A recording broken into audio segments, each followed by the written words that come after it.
beliau menjadi lebih baik. Jadi kalau cikgu pandang cara, sebab tu kalau kita mengubah cara pandang suatu benda tu berubah. Ya, macam tengok cawan daripada sini lain, angle lain. Sebab tu cikgu saya tak tahniah, siapa guna cikgu ni, saya every time cikgu saya kata ni, cikgu senang masuk syurga, senang masuk neraka dua. Kalau masuk syurga, pencen kubur banyak, ilmu bermanfaat. Dan juga bila cikgu cakap jumpa anak murid tu, fikir, saya nak masukkan benih racun ke benih nutritious. Kalau saya marah, maka rosaklah sel-sel kehebatan dalam otak anak ini. Saya tidak akan marah beliau, tetapi akan menyebut kebaikan dia. Oh, puji dulu 7 kali, tapi silap sikit hari dia tak lambat kan. Lepas ni datang lagi awal. Cuba cakap macam dengan anak kita. Sebab tu saya kata, hidup ni kalau nak tegur orang, kita tegur dengan kasih sayang ke dengan nafsu.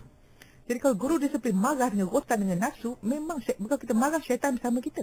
Tapi kalau dengan saya, malaikat bersama kita. So kita fikir, macam saya kata pilihan raya. Nak ikut malaikat ke nak ikut syaitan? Kalau marah tu syaitan, kasih sayang tu malaikat. So sebab tu kadang orang Kristian love. Kita orang Islam mesti sebut love tu, kasih sayang dulu. Ya? InsyaAllah. Dalam apa situasi kasih sayang jangan luntur Kalau saya berpeluang cakap Kementerian Kepelajaran, nak cakap guru kasih sayang, bukan guru disiplin.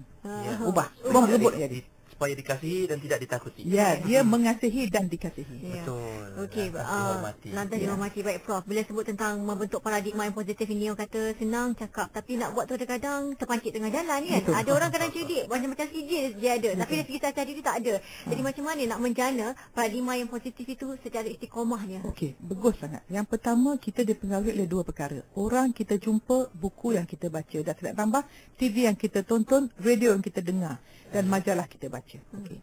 So nak membentuk yang baik, katakanlah kita dah umur 30 tahun, nak ubah hari ni, katakanlah. Ni mungkin masa kecil boleh ubah. Kau dah besar macam mana? First kita buat keputusan. Bila kita buat keputusan untuk berubah, kita pasang niat. Bila kita niat, kita bukan niat dengan manusia tahu. Kita niat dengan Allah Subhanahu Wa Taala. Sebab tu hadis Nabi yang pertama semua mula dengan niat. Bila kita niat nak baik, insya-Allah Allah akan menjumpakan kita dengan orang, suasana dan keadaan dan keyakinan untuk berubah pada yang baik. Dan kalau kita rasa kita berkawan dengan orang tu tak elok, kita cuba jauhkan diri daripada mereka dulu dan cari kawan yang baik. Dan bila berkawan dengan orang, kalau berkawan dengan orang tu asyik nak mengumpat, asyik nak marah, asyik nak shopping, beli barang pelik-pelik, kita okey, mungkin mana kita mesti ada journal. Setiap hari kita ada buku macam ni. Kita buat belah kiri, belah kanan. Hari ni bagus banyak ke bagus sikit. Dan kita mesti ada target. Macam kita nak buat sesuatu, kalau tak ada target, macam ni, we must have a goal card. Setiap orang saya cadangkan, kita ambil card 3x5, kita laminatekan goal, my top 10 goals. Solat tepat waktu, tutup aurat, apalah kita tulis, laminatekan untuk dalam poket. Mana kita pergi, kita pegang, teringat goal, tengok. So baca, macam mana kita baca mantra, apa-apa, macam tu terjadi. Saya nak sebutkan, macam ni ada orang interview one pelakon. Macam mana anda pilih skrip, macam mana anda berlakon. Dia kata dia ambil skrip tu, dia baca skrip yang dia beri tu 7 jam satu hari, dan dia bayangkan watak dia macam tu. So bila dia berlakon nampak real. Macam itulah saya dah sebut sebelum, skrip kehidupan. Saya wanita solehah, saya jaga solat, saya jaga aurat, saya baik dengan suami. Tulis skrip kita, bayangkan kita jadi orang yang kita nak jadi. Berapa jam sehari? Paling minimum pada saya lah 30 minit. Duduk diam seorang-seorang, bayangkan kita nak jadi orang macam mana. InsyaAllah bila gambaran masuk dalam otak kita, kita akan hantar niat kita pada tu.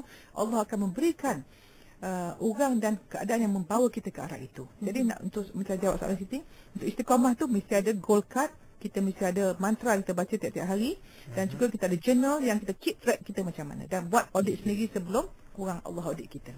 Bayangan diterjemahkan menjadi tulisan, dari tulisan menjadi sikap atau perbuatan. Yes, tepat. Wah, yang boleh buat buku Pian. Prof lagi dahsyat. Tak ada nak lihat, saya nak lihat nama pemanggil terus saja. Nama siapa ni? Assalamualaikum. Waalaikumsalam. Ya. Boleh cakap dengan Prof? Ya.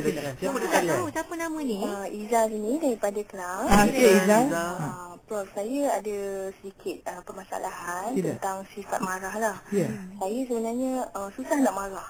Sekalipun saya pernah dicaci dengan perkataan Bak Jubaya. Tetapi akhir-akhir ni saya terjumpa dalam Al-Quran, dan di mana-mana ceramah mengatakan tentang bersabar di dalam sabar. Jadi boleh Prof tolong ulas sikit, adakah ia ada persamaan dengan diri saya ataupun sebab saya tak nak apa yang saya buat ni melibatkan nafsu kan. Ya, bagusnya Izzah. Jadi boleh Prof tolong ulas tentang ni. Terima kasih.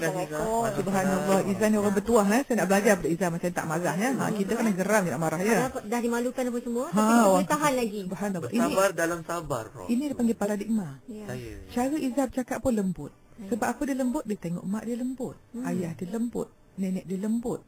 Masa ibu dia mengandung, mak dia lembut. Sebab dia macam tu. Tapi sekarang terbalik Prof. Yang paling garang tu lah yang paling kita takut. Yang lembut tu lah macam kita pijak kepala. Macam mana tu? Okey. Tentang marah ni kita ada dua perkara. Satu, saya pernah dengar ustaz tu kata, kalau pasal peribadi, kita marah jangan marah sangat. Tapi kerana agama, kita boleh marah. Sebab tu saya kata marah sebab yang betul, kepada orang yang betul, dengan kadar yang betul, pada waktu yang betul dan tempat yang betul. So Izzah betul dah, sabar dalam sabar. Saya pun bukan ustazah, nak beritahu sekali Hakim, saya bukan ustazah, saya tidak ada langsung degree saya agama, cuma SPM dapat A1 tu je saya. Tak ada langsung agama. Ada pengalaman tu Prof sebenarnya. Tak tahulah. Tapi saya ni sebenarnya suka dengar ceramah agama dalam kereta, audio. Jadi saya nak dengar ceramah agama dalam kereta, saya pasang kalau travel 8 jam, balik mana-mana pun saya balik kerja 2 jam. Kalau jam, sebab tu saya tengok orang jam, orang stress jam. Saya tak stress jam, saya suka. Pasal bila dalam kereta orang tak kacau, dapat dengar macam universiti dalam kereta. So universiti, sebab tu jadikan kereta kita universiti kehidupan kita, di mana kita belajar macam-macam ilmu, nak belajar bahasa dan sebagainya. So pasal marah saya dengar ustaz tu kata, macam saya kata tadi, dan kalau orang pasal agama kita boleh marah, pasal personality tak apa. So sabar dalam sabar tu mungkin tak tahu kerana sabar. Sabar banyak. Sabar mencegah tak buat jahat, sabar dalam ibadah, sabar untuk kekesalan orang. Tu kena banyak baca. Sabar itu adalah ibu kepada segala akhlak mulia. Banyak akhlak mulia, sabar tu yang paling. Dan sabar itu manis, buahnya pahit. Sabar itu pahit, buahnya manis. Tu ayah saya selalu buat kat rumah dari kecil dulu. Ada dia buat gold card juga tu. Gold card ayah saya. Agaknya lah. Dia macam lagu Prof. Innallaha ma'as-sabirin. Saya ingat lagi masa saya kecil ada bab buat apa ni?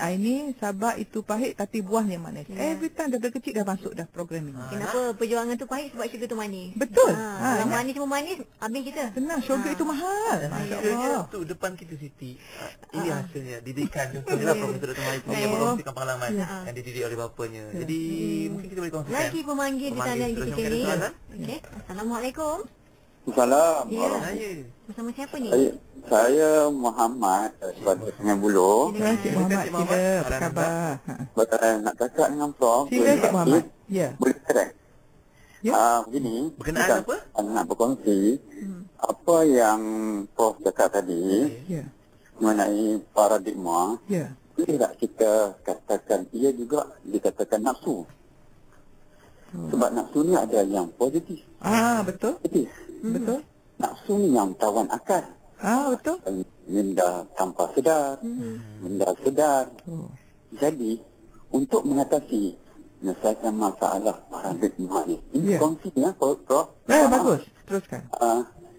Allah kurniakan kita roh.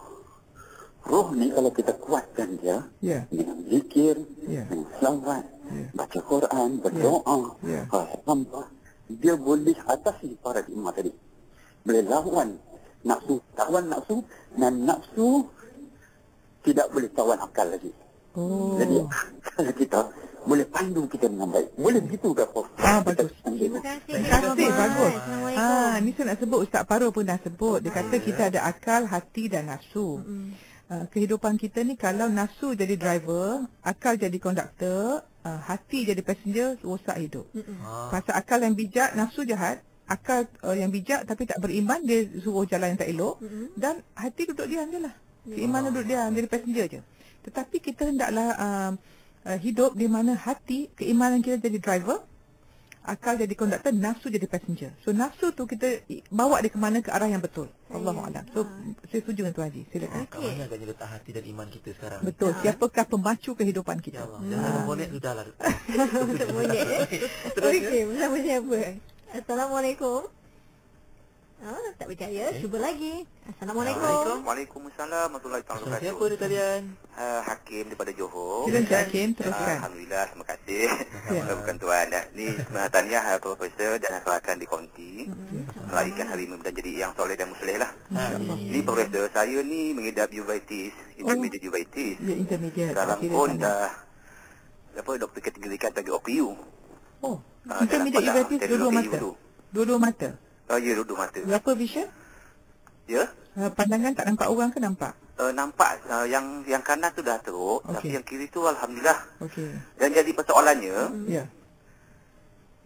boleh tak saya cuba membaca menggunakan kantang besar? Sebab kalau saya cuba dia sakit, letih dan kadang-kadang menjadi lebih teruk satu. Soalan kedua, rakan di sekeliling dan orang ramai selalu mendesak, tak cuba ke ubat ni, ubat tu, ubat ni.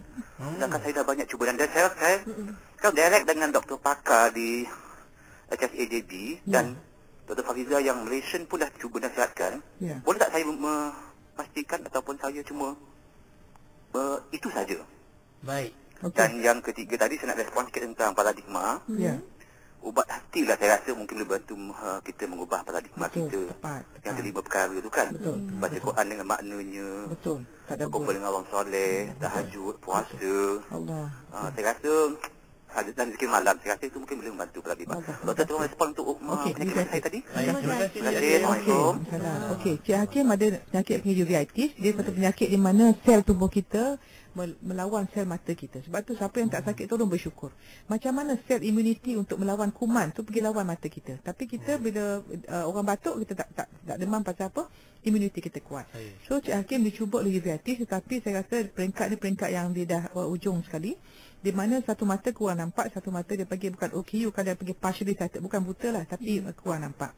Jadi saya nak cadangkan, kalau dah jumpa semua pakar mata ni semua sama saja. Dan kalau doktor kata setakat itu, saya cadangkan jangan pergi kepada apa-apa rawatan yang bukan pakar. Pasal orang yang bukan pakar ni, ubat yang bukan doktor ni, mereka punya training ubat satu aja. Takkan satu ubat boleh mengubat semua penyakit. Itu pun tak logik. Dan siapa yang boleh cipta ubat macam tu, kita cadangkan kerajaan Malaysia menghantar mereka ke WHO mendapat Nobel Prize. Hebat sangat. Hebat sangat. Okey, so ingat, setiap kali kalau orang kata boleh ubat semua, boleh cadangkan nama tak nak hantar kepada Jabatan Perdana Menteri untuk Nobel Prize. Menyindir sikit lah, saya minta maaf. Saya pasal saya doktor lama, kesian banyak beribu-ribu orang dah habis duit. Beribu-ribu ringgit kerana percaya kepada ubat yang klaim macam ni. Dan selalunya orang yang ilmu, dia tak klaim banyak. Orang tak berilmu klaim banyak-banyak. Orang yang ada tak bercerita, orang yang tahu tak bercakap. Jadi kalau kita banyak cakap aja, interest asyik nak cerita je, sebenarnya kita kurang ilmu. Orang yang berilmu dia diam pada waktu yang betul. Okey, jadi tentang paradigma yang dia kata tadi, hati saya setuju.